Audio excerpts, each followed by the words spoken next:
But I think at the outset, first we need to realize that Pakistan's challenge has never been a lack of potential. I don't think our challenge has been a lack of potential. It has been the way our economy mobilizes or fails to mobilize its people, its capital, and its enterprises. I think that's where the challenge lies.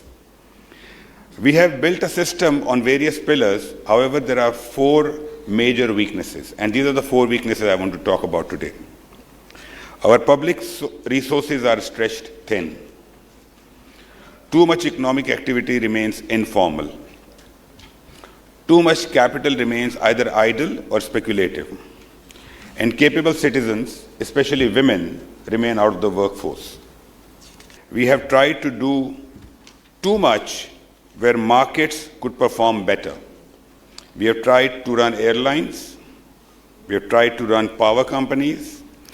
We have tried to run petroleum and gas companies. We have tried to run railways. We have tried to run factories, while at the same time doing too little where only the government can succeed: building human capital, enforcing competition, and providing a predictable policy environment. And this is where my current job, the privatization program, fits into the larger picture.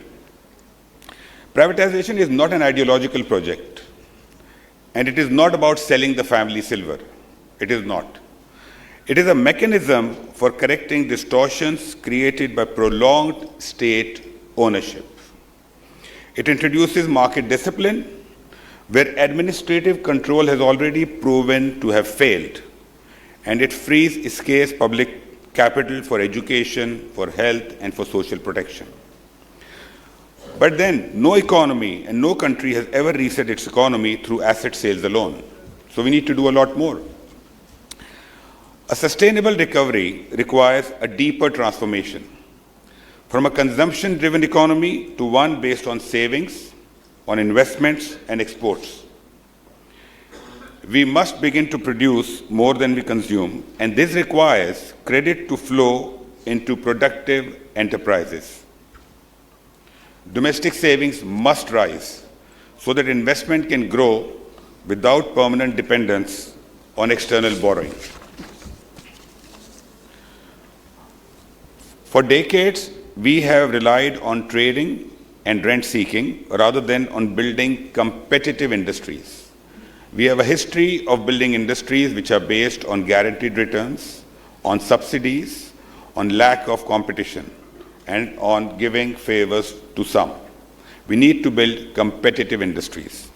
We need to focus on areas which will have a multiplier effect and which will work like a flywheel, so that those actions on their own consistently and automatically apply effort in the direction of reform, building momentum over time through small and cumulative wins, and eventually leading to a sustainable model of growth and prosperity. So we need actions which have a multiplier effect, and we need actions which will have a flywheel effect.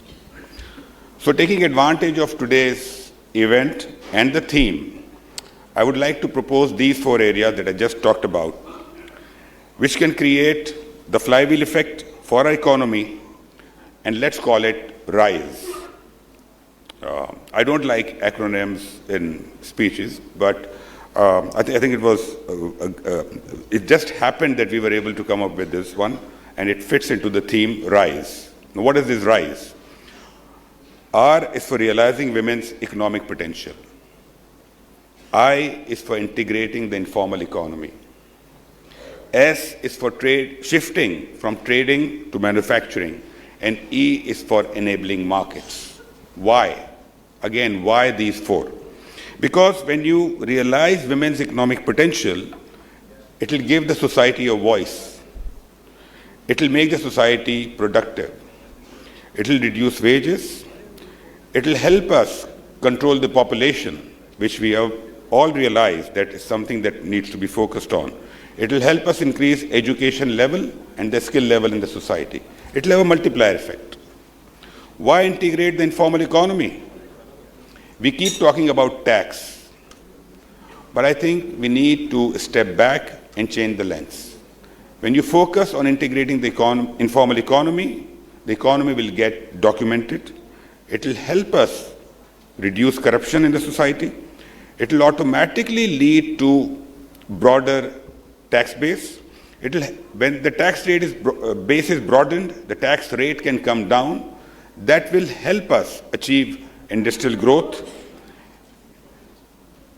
Why shifting from trading to manufacturing? We have a large talent pool in the country. Every year we are adding 4 to 5 million people in this country. We need to provide them with jobs. You can't do it with services alone. Only manufacturing can do it. And when you shift from trading to manufacturing, it will help us get more engineers, more scientists, more technology people, improve the talent pool in the country, improve their skill level, and provide the workforce which is needed by the industry to grow. Why enable markets?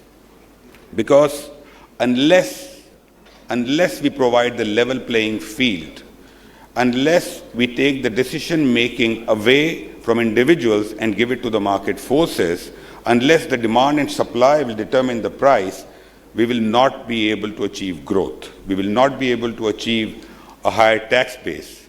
We will not be able to achieve productivity, and unless we enable markets, we will not be able to achieve a merit-based society. And we will continue to be a society where favors and relationships decide the progression of people. We cannot continue to do that.